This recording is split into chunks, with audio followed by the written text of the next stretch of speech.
որևէ վախ չպետք է գերիշխի մեր նպատակին, մեր ձգտմանը, մեր ցանկությանը, հետևաբար հորդոր մեր բոլոր հայրենակիցներին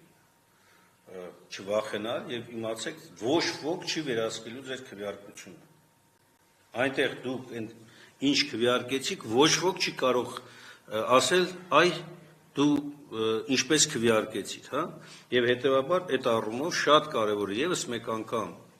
ուղերձ մեր հայրենակիցներին, սիրելիներս, հարգելիներս անպայման պետք է մասնակցել եւ իմացեք, որ ձեր կամքով է ձևավորվելու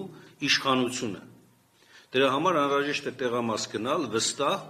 առանց վախենալու, առանց վարանելու, եթե որևէ մեկը փորձ կանի ճնշում գործադրել, ահաբեկել, ստիպել եւ այլն, պատրաստ ենք հետահազանգին համարժեք մենք էլ գործել։ Խնդրում եմ տեղեկացրեք։ Երկրորդ կարևոր հանգամանքը ամեն ինչ էլ կա։ Երկրորդ կարևոր հանգամանքը մեր համար սկզբունքային նշանակություն ունի մեր ժողովրդի իսկապես արտահայտված կամքը։ Կամք, որ պետք է տեղամասում, ընտրական տեղամասերում արձանագրվի։ Եվ ես վստահ եմ,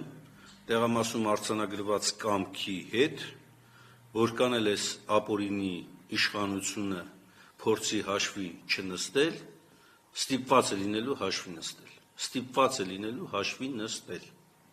Եվ այստեղ ոչ մի օտարերկրյա աջակցություն իրենց չի փրկի։ Սա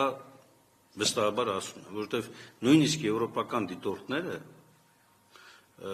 երբ որ խոսում ենք հետները, իրենք կարևորում են ժողովրդավարություն եւ այլն եւ փորձում են ինչ-որ կերպ այնուամենայնիվ արձանագրել դրական ընտրական գործընթացներում դրական բաներ, հա, բայց երբ որ լսում են արդեն իսկ եղած բաները, ապշում են եւ ես համոզված եմ, որ իրենք չեն կարող պաշտպանել այն իշխանությանը, որը կփորձի ամսի 7-ին անտեսել ժողովրդի կամքը։